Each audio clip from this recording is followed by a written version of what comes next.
I've used Singh Ray filters since almost the beginning of my career. As soon as I became aware of them and tried some out in the field, I thought they were the best ones made. It was obvious to me. They're very consistent. If you get a two-stop grad filter from Singh Ray, they're all exactly the same, which is unusual in this business. He makes filters that are unique. Variable ND, which is amazing. The color combo, which is a polarizer color intensifier filter. The soft ray. Here's a Singh Ray variable ND. It looks like this. You just turn it like you turn a polarizer, and it just gets darker. It enables you to get much longer shutter speeds in bright light that does not give you a long exposure time naturally. Another filter I use of Singh Ray's is the Tony Sweet Soft Ray. This is a much softer, soft focus filter. It gives it a very nice glow on brightly lit subjects. I also use the full line of the Singh Ray graduated NDs, hard edge, soft edge, reverse. He has a larger line where they're like Lee-size filters, very large. You can like handhold those very easily, and I recommend them highly. I've been using Singh Ray filters for a number of years now. I've been working in long exposure, and it was always difficult with fixed filters. I was forced to work very slowly and with inanimate objects. I couldn't really photograph people. By the time you got the image composed, with a fixed filter, removing it, putting it back on, the scene had changed. When the variable ND filter came out, it literally revolutionized my work. With the Vari-ND filter, I can be up and shooting in just literally seconds. When I went to the death camps and photographed the ghosts of Auschwitz and Birkenau, it was only because of the Vari-ND filter I was able to capture these images. If I were forced to work with ND filters, I could not have photographed that body of work. I use the Vari-ND filter along with the Morslow filter, which gives me between 8 and 13 f-stops of neutral density. This allows me to shoot very long exposures, even in bright sunlight. ND filters are the best, but a variable filter is even better. I've been shooting scenic photography now for some time, and I can recall the very first time I started using these filters. It appeared as though I was finally able to capture a scene as my eyes saw it. Right here, we've got a graduated neutral density filter, or grad ND filter. This one's made by Singh Ray. Many scenes that we shoot in landscape photography have varying light from shadow to highlight. The challenge that we face is balancing those highlights with the shadows. This filter really helps us to balance those highlights and bring the dynamic range, or the stops of light, into an area where the camera can capture it as our eyes see it. Perhaps the next most useful filter that I use in my landscape photography is a polarizing filter, and these can be used in a number of different ways, but primarily you're using them to take glare or reflection off water. In addition, it really helps to deepen skies and help clouds kind of to pop on those skies. So that was just a brief look at the different type of landscape filters that I use. We'll be taking a more in-depth look throughout the program at how we can use these different filters and apply them in different lighting situations, in different scenes, and in different types of images. And really they're going to help you to take your landscape photography to the next level.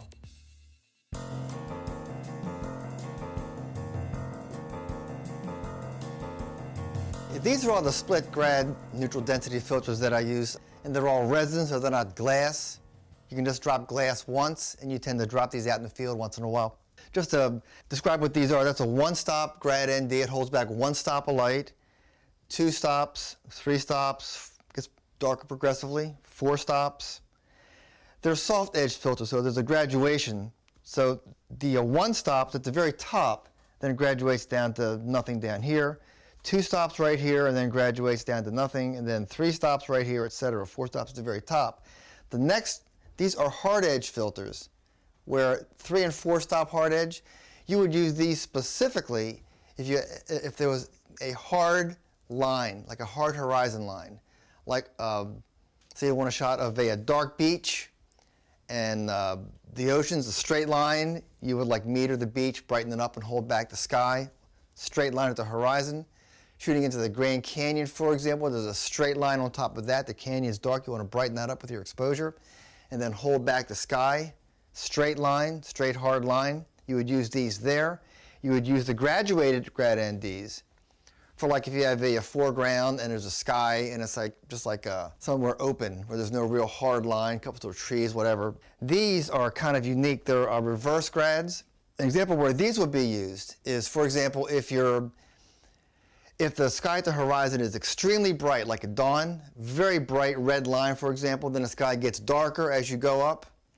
If you use a split grad, it's going to make your sky real black up here because it gets darker as it goes up also. On a reverse grad, it's dark at the ribbon where the bright horizon is. And then as the sky gets darker, this gets lighter. So it keeps a more natural look. And this is a 4 to a 1 stop. So it's basically the same thing, just more. Much brighter sky. And it's the same idea. Little ribbon down here kind of holds back the real bright light at the horizon, and then it gets lighter so your sky doesn't get too black as it goes up to the top. Okay, one more final tip on these split grad NDs here. They each come in a separate case, and they can get real, like, in your camera bag everywhere. You can't find them fast enough. There's 1,000 cases in your bag. Here's a quick little tip. An old CD case had laying around, and I've got these labeled 1 stop, 2 stop, 3 stop, 4 stop, 3 stop, hard edge, etc. Then you just pop these things right in here, colored side down to avoid fingerprints. There's 1 stop, 2 stop, etc.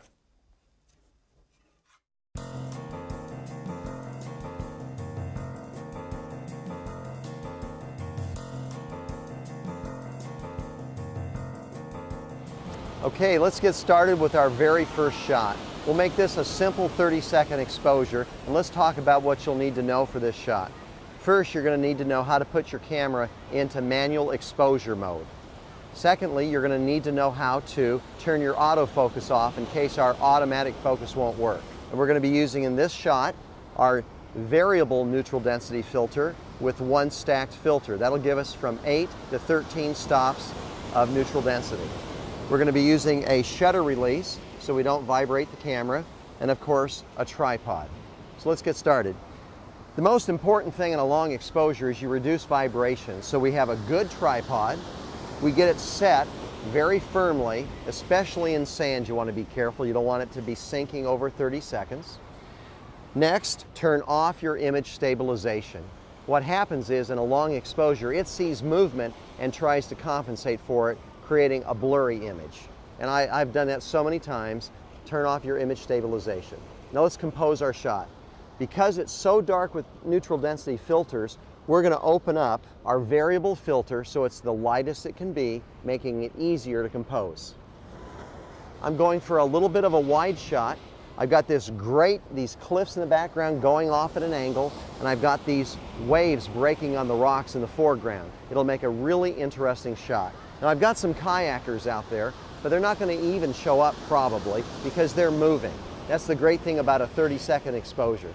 Let's take our first exposure and see where we're at. Now we're in manual mode, so I'm going to match my needles and turn the variable density filter to reduce the amount of light until I have a correct exposure.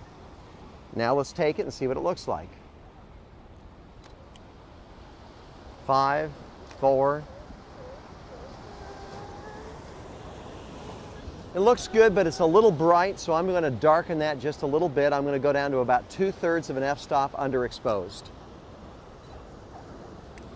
Now the waves are a little bit calm right now, and the timing of the waves will have a great effect on how your water looks. So let's wait for another set to come in. Okay, here's one now.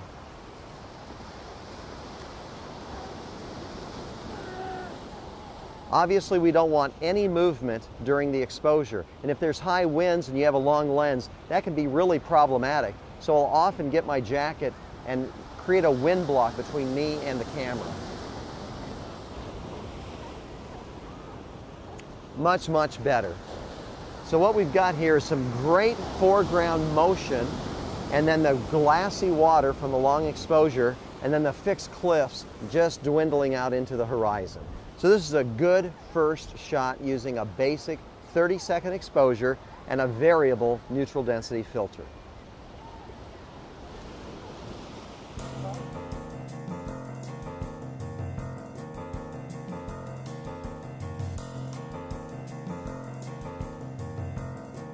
We got a kind of a fairly cloudy evening. Definitely have some decent potential for a good sunset light.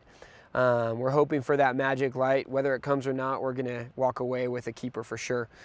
We chose this location. Basically, we've got quite a bit to work with here in terms of compositional elements. We've got some water, we've got some nice shoreline here where the water has cut away, giving us nice leading lines. We've got some great reflective surfaces where whether we get that magic light or not, we can work it with a golden blue polarizer. And in addition, we have options as to whether we'll shoot into or away from the sun. We've got some great mountaintops and ridge lines back there that if for some reason we do get great sunset light, they'll be receiving that nice warm light. If for some reason we don't have breaks in the clouds and the clouds light up with color, we have a location where we can actually shoot into the sun and capture that color in the clouds. So I think the more that you shoot in diverse conditions, the more you realize that great images don't come from happenstance. They require forethought, they require planning. Of course, they're going to benefit from a little bit of luck, and they also benefit from a knowledge of how to use the tools that are going to help you to capture the conditions best. So as you look through the lens here, and I'm using live view on this camera, you can twist it and see the effects that are taking place with the golden blue, from gold to kind of a more faded gold, to a blue, to a more intense blue. And as you twist that, you can kind of decide what you like best. So as I'm twisting it here, you know, I'm going to try my first shot with a fairly intense gold hue to that water. The next key part of this image is balancing the sky with the 3-stop reverse ND grad. Because we're shooting wide angle here, we really need to be careful that we don't get our fingertips in the frame. So definitely pay attention to your LCD when you're reviewing your image. So the way I hold this when I do this is I take the camera and put it right up against the front element here. You slide it down so we can see kind of right where we want that transition line. You can see as you move it up and down, it's really helpful with live view. You can kind of see the changes that are taking place. And then I actually grab the other part of the filter with this trigger finger that's on my cable release. And so I really am able to keep my fingers out of here. And then we're simply just going to click the shutter, review the shot right there. We can see that I'm pretty pleased with the results we're getting there. We are losing a little bit of detail in those mountains and trees that are jutting across the horizon. It's such an insignificant part of this image, I don't really care. You got to decide there's certain parts of your image that you're going to have to sacrifice, and what we want is the sky and this foreground stream. So we're going to shoot one more just like this, slide it down over. Make sure and keep our fingers out of the frame. Want to make sure you're covering that entire front element. Okay. The golden blue polarizer is somewhat unpredictable, which is part of the reason it's so fun to shoot with. We're going to go ahead and twist it here, and I'm going to do a little bit less intense shade of gold. All right. We're going to go ahead right here. Slide that reverse ND grad right there. All right, so just to actually demonstrate the difference of shooting with and without the reverse ND grad filter and with and without the golden blue polarizer, we're actually going to shoot some images here without those actual tools so you can see the difference that it makes. Here we're just going to go ahead and shoot an image with the golden blue polarizer minus the reverse ND grad. So what you're going to notice here is we're still going to have some nice color on the water, but our sky is going to be pretty washed out. All right, so now we're going to remove the golden blue polarizer here. I'm going to adjust this exposure just slightly. And here we go, there's our shot without the golden blue polarizer, and literally it is lifeless. So we're really creating our own magic here, which especially when it comes to assignment photography and commercial photography, and a client needs an image regardless of the conditions you're given, you really have to make lemonade out of lemons. You really have to play the game with the cards that you're dealt. So having an understanding of these tools is going to give you a greater latitude to come home with a keeper regardless of what you go out with.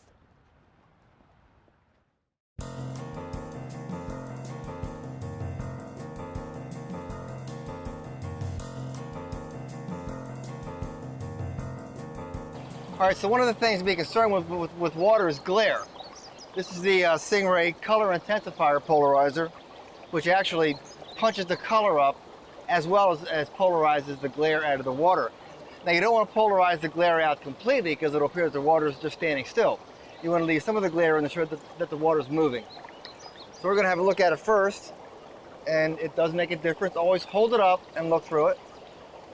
Does make a difference. We're going to put this on here real quick, and we're going to compose this shot and see what happens. So we're pretty much on a tripod because it will be a fairly long exposure. We want to leave some glare in there. And I'm going to get the white sky out. We don't want the white sky. We're composing very tightly in here. And we're going to meter something that's gray. If I see a gray card right there, I'm going to meter right there. And we're going to spot meter that. And we're going to say that's approximately average. And the flowers are very still right now. So we're going to hurry up before they start moving. Okay, that's not bad. That's fine. That's actually quite good. Exposure's right on the money. We put on the variable ND filter to get a much longer exposure time. So rather than about 1 second, we're up to 8 seconds. So much longer exposure time. And then we're going to fire this off. The flowers are amazingly still. Let's see what we get. Very large foreground flowers, exaggerated perspective, and then the background falls way off into the distance. Pretty cool. You don't get flowers like this very often down here, right in the crack of these rocks that uses foreground subjects that often. So let's see how we're doing. All right, that's a winner. We can do one more. Now let's try to get about 10 seconds. You get a real sheen in the water, a much slower exposure. Now the flowers are moving a little bit because the wind's picking up, but that's okay. Now we're at 10 seconds. And 10 seconds is a long time. Let's give it a shot. See what we get. Get some movement. But the main thing is the water will look much smoother at the longer exposure time. We have that. We have that. Yep. Yep, big difference. Okay, so we shot one at a relatively short exposure and one at a very long exposure. Big difference in the water flow. Let's move on. The light's good. We're going to get out of here. I'm a bit too high here, but we'll try it and we'll see what it looks like.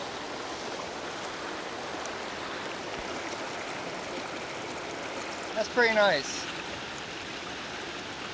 So we're going to polarize out just part of that. Hyperfocal 1/3 up into the picture space. Just partial polarization, not total. You want to have some movement show up. All right, so I'm going to meter that f22, absolutely.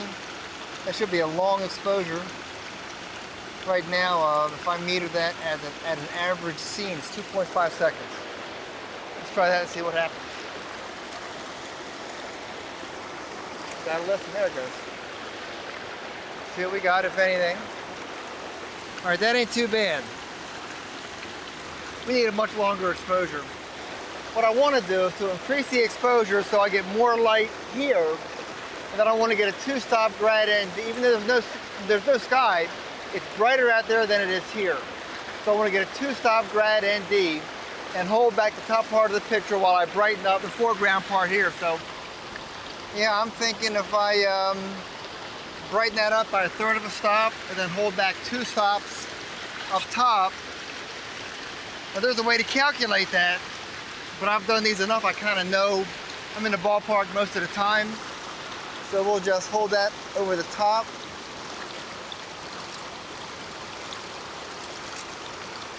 Right about there. And we're at 6 seconds, so I gotta keep that on there.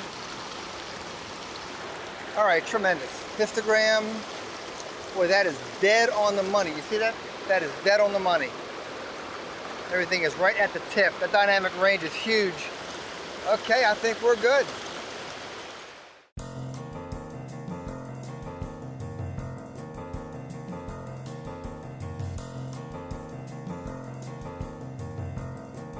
We've just kind of been driving along the road, and oftentimes what I'll do is, drive slowly until something kind of reaches out and has an impact on me, and then I'll kind of back up and take a second pass at it.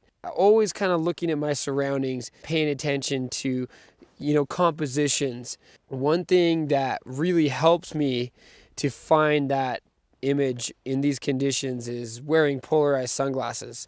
So if you've ever attended one of my workshops, or for that matter, walking down the street with me, I'm always kind of cranking my neck like this because I can see the polarization take place. And so this is really helpful for landscape photographers. Is really a polarizer can make the difference in an okay shot and really an exceptional shot, especially once the light starts getting a little bit harsher, a little bit higher in the sky. You can still deepen those clouds and those skies up real nicely with the polarizer.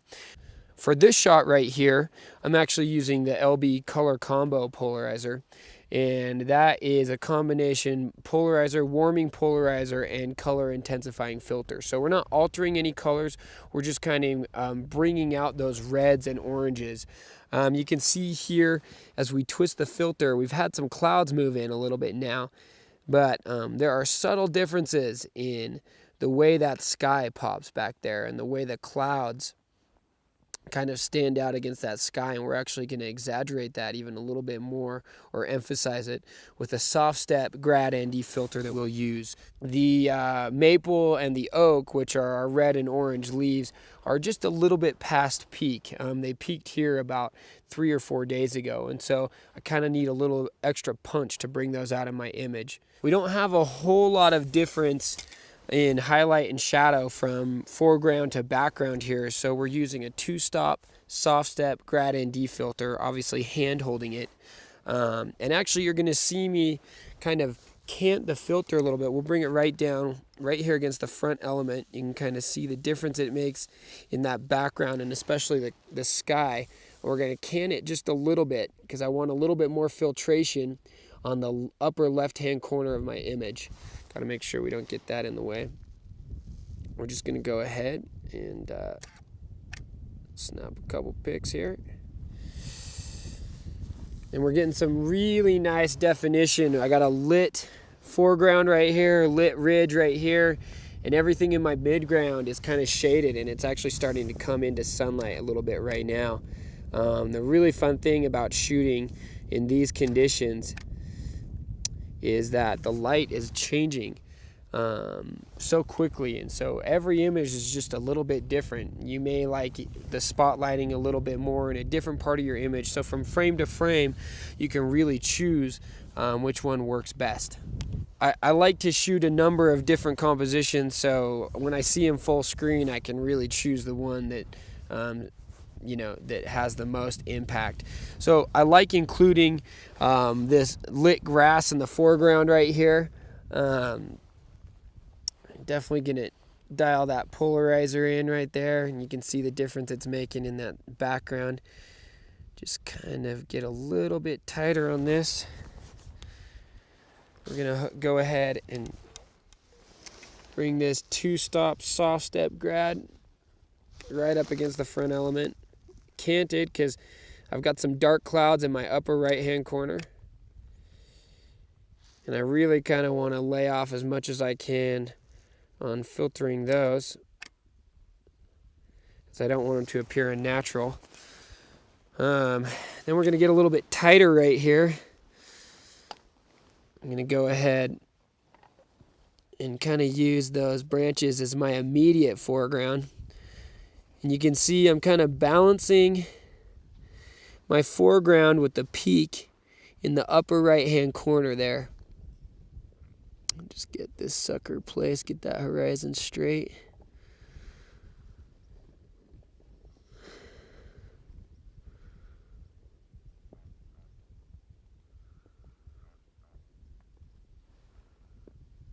There we go.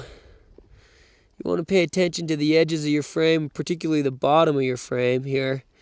Make sure you're including enough of that image. I'm actually going to switch up filters on this. I just kind of want to get the sky, so we're going to go to a 2-stop hard step here. Just bring that right down, right on that line right there. You can see the back and forth, the up and down.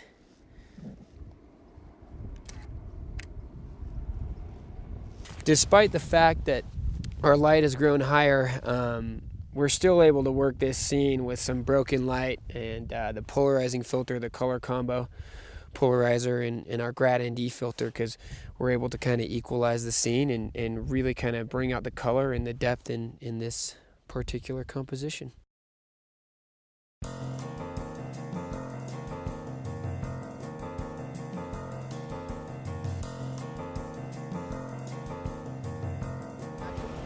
What I'd like to do at this shot is two things: reinforce the setup and then show you the difference between shooting with variable filters and fixed filters. First, the setup. I'd like to have a setup that gets you up and going quickly. So have your gear conveniently placed, ready to go, know what you'll need, and we're ready. I'm going to use 2 stacked fixed ND filters. Now, the disadvantage of using the fixed filter is that it's always dark, so it's a little bit difficult when you're using a lot of ND to compose. The other problem is that it can be sometimes so dark that your autofocus won't work. And the real problem comes in if you have to remove it to compose and put the filters back on. You might change settings. So not only is it slower, but you run the risk of changing your focal length or your focus. So let's put it into manual mode, ISO 50 at f/22. We're going to try to get a 30-second exposure. So that means the only thing that we can really change here is the ISO or the aperture. It looks like all I can do is get to about 15 seconds with this shot. I don't have enough fixed ND to go any longer. Let's go ahead with the shot, using the cable release to reduce vibrations. Remember to always turn off that image stabilization. It'll hunt for any motion and make your shot actually blurry.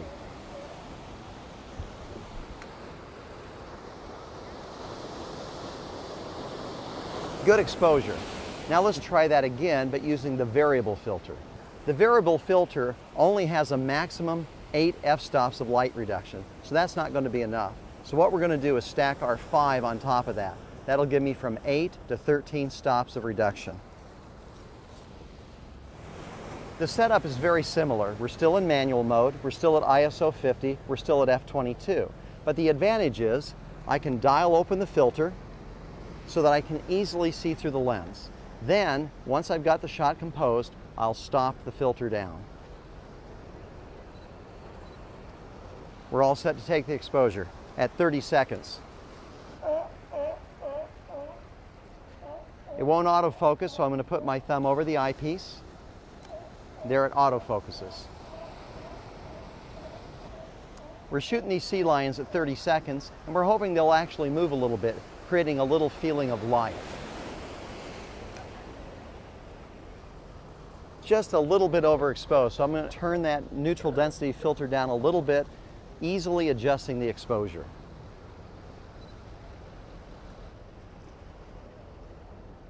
Now we're just going to wait for another set of waves and take another shot. The reason I'm waiting for waves is I'd like a nice contrast between the fixed rocks and the animals and the white waves below. So here we go. Remember to always use your loupe and to check your histogram for the correct exposure. Looks good. The primary difference between the fixed and the variable filter is that you can more easily adjust your exposure and you can open it up for composing and focusing. It's well worth the extra money that you'll pay for the variable filter. Okay, I've stopped at this shot because the water attracted my attention. It's really flat today, and that means that if we go really long on our exposure, we can get a nice glassy shot. So what I'm going to do is start at about 60-second exposure. Whenever you're shooting over 30 seconds, it presents a few small problems. The first is it's so bright today that I have too much light. I'm using 2 neutral density filters, giving me about 13 f-stops, but it's not enough, so I've added a 3rd filter. This presents a small vignetting problem if I go wide, but fortunately for this shot it's very tight, not a problem. The second thing is, in over 30 seconds, we'll need to shoot in bulb mode, and we'll need to use a locking shutter release. Whenever I hold the shutter down and lock it, the shutter will remain open, and releasing it closes the shutter. Now the third problem is, how do we meter something that's 60 seconds when our camera will only meter to 30 seconds? Let me show you how we do that. We get a correct exposure at 30 seconds, and then I underexpose by 1 f-stop. And now what I'll do is compensate by doubling my exposure time from 30 to 60, giving me again the correct exposure. So let's take our first shot at 60 seconds and see how it looks. Looks pretty good, but it's just a little dark, so I'm going to increase that to 75 seconds for this next shot. For the 75-second exposure, we're going to use our shutter release. We're in bulb mode, and we're going to use the iPhone for our 75-second timer. Here we go.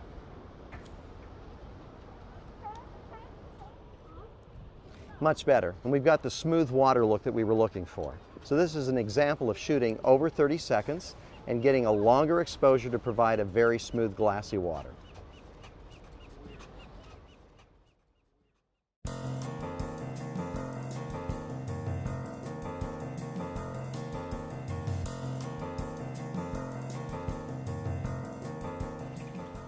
All right, this is gonna look great. Sun's right at the ridge, and using a polarizer to put at a 90-degree angle will take all the glare out of those leaves and whatever rocks there are in the thing there.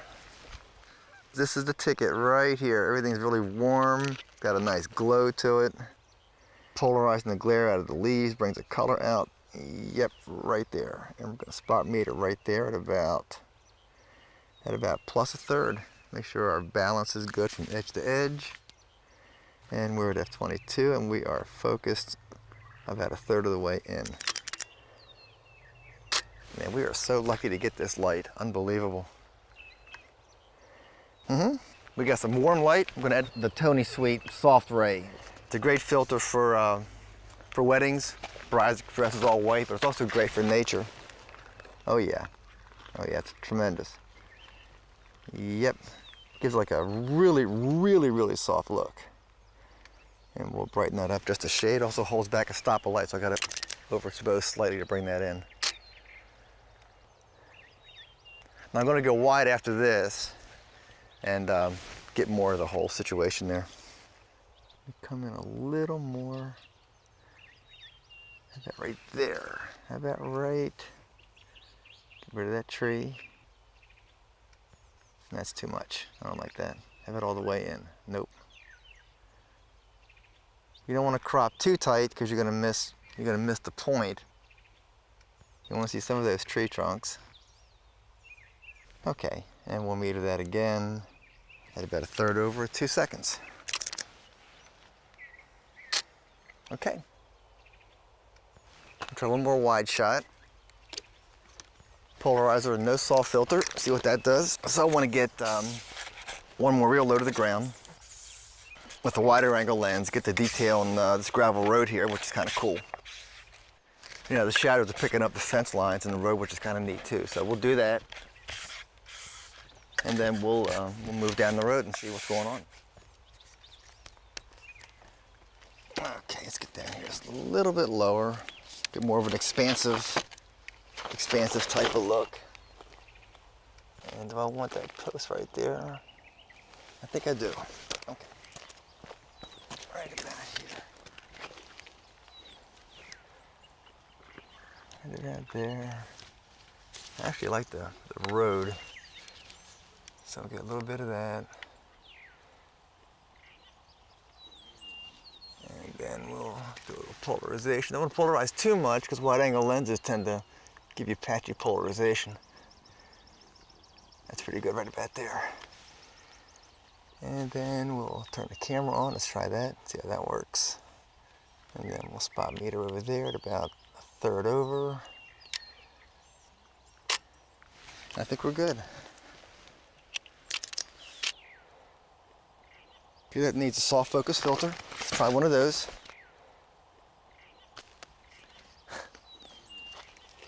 I'm going to just shoot this real quick. And I think we're good.